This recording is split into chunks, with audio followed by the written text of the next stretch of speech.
everybody. I'm doing a little bit of a collage reading of it, so it's a little bit mixed up. I woke up one morning and told my family that I was going to shave my head, dress up as a boy, and catch a bus to Mexico. Family was not quite as supportive as I'd hoped. I graduated high school a week before, and I had my entire life in front of me, or so I was told. I didn't know how to explain that I was sick of being a girl, being hit on, flirted with, and ignored all at the same time. I wasn't sure that becoming a boy was the solution, but it was worth a try.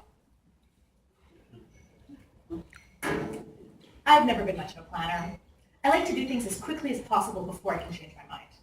But to become a member of the opposite sex takes planning. So I made a list of everything I needed to do. Number 1, buy some pants. On Saturday, July 5th, 1997, my family took me to the Grey Dog bus station to say goodbye. I told them I would try to call a couple times from the road, but I couldn't promise. Once in Mexico, they shouldn't expect to hear from me since I wouldn't have any money for phone calls. This didn't seem to reassure them. I've been on the bus a grand total of 23 minutes and 59 seconds, and already I felt bored. Only 2 days, 19 hours, and 27 minutes left to go. Basically, my life on the bus consisted of sleeping, eating, and going to the bathroom. It takes talent to master the art of bus missing. For boys, it takes good aim, but for girls, especially the boys who went before them didn't have good aim, it takes real skill. For girls pretending to be boys, possibilities are endless. I arrived in San Diego, and I splurged the night on a youth hostel. Splurged on a youth hostel for the night. I felt like a real loser going to sleep at 10:30 at night when the rest of the white backpackers were out partying, but I'd spent $20 for the bed, and I wanted to get my money's worth. I woke up the next morning and realized I had not had a single conversation with a woman since the day I started being a boy. Decided to talk to some chicks to see if I still had it. Turns out, I didn't. After that, I gave up talking to girls altogether. Crossing over the border was really easy. We didn't even have to show our passports. We just went through a turnstile. We were in Tijuana, Mexico. When I was little, I got stuck in a revolving door, and ever since I've had a phobia of moving doors. But I decided not to kick up a fuss, to hold my breath, and to go through like a real man.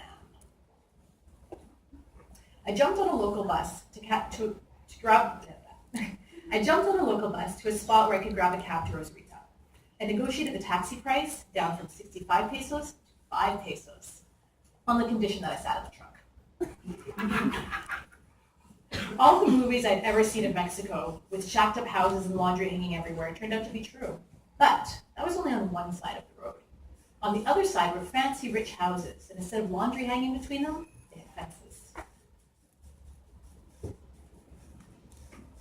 I had to wait 7 hours for a bus to take me to San Felipe. I had never heard of San Felipe, and had bought a ticket because some random guy at the Grey Dog station told me to. I made my way to this bus station, feeling very proud of myself for asking for directions in Spanish and understanding the answers.